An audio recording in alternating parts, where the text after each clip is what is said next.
how to make it possible for consumers to better control their energy consumption in order to make energy savings. This is good for the planet, but this is of course also good for the consumer's pocket. It's a win-win situation. However, in order to adapt energy consumption, there is an urgent need to change energy behavior by consumers. And you won't be surprised if I tell you that certainly when energy markets are concerned, changing consumer behavior is not an easy task. In this context, the rollout of smart meters is really key.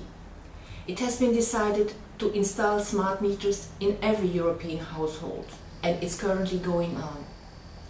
From the consumer perspective, the crucial question in this context is, what is going to be the benefit of the installation of smart meters in my home?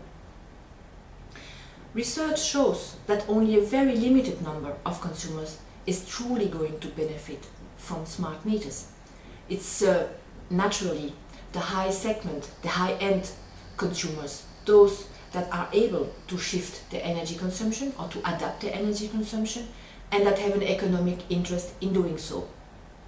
Academics indicate that for consumers, the overall saving would be 2 to 4% when having a smart meter installed.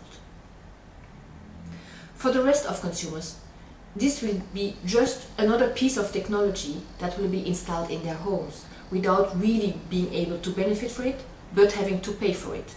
But the smart meters will make it possible for the network operators to do their job more efficiently. It will make it possible for energy companies to make money out of household consumption data, and it will also make it possible for new companies to provide additional energy services. But what is in smart meters for consumers? That's the key question. Therefore, we would like, as consumer organization, we would like to ask you whether you are still in the process of rollout of smart meter, whether you are considering to roll out smart meters, or whether you already have done it, to really ensure that all types of consumers will benefit from the new meter. If that is not the case, then the installation and the rollout will really be a failure from the consumer perspective.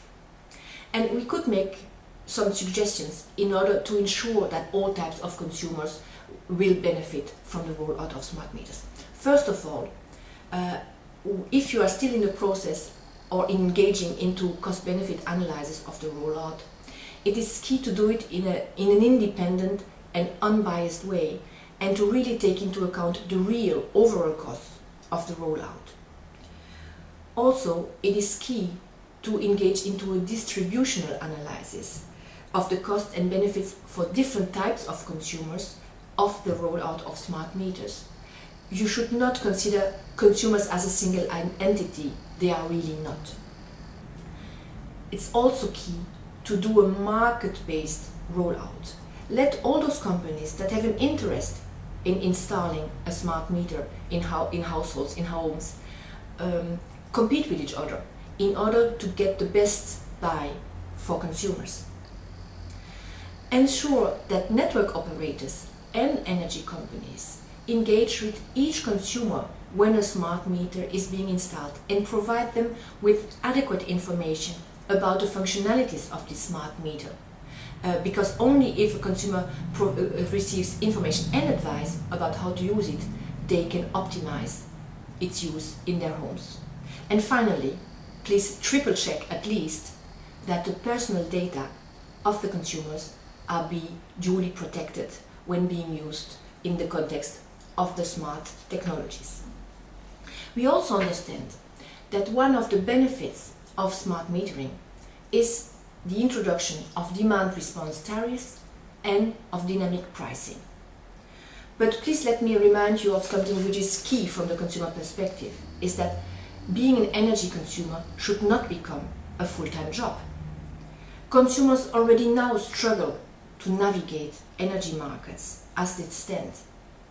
Making it even more complex will certainly not help.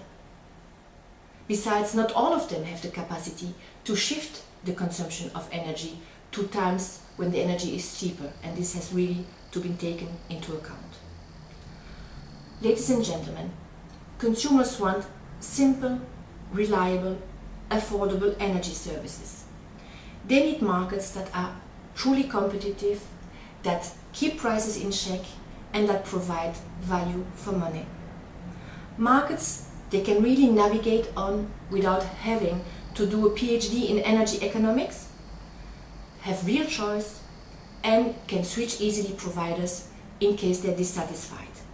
Only then consumer trust will increase and they will truly benefit of new technologies. Ladies and gentlemen, thank you very much for your attention.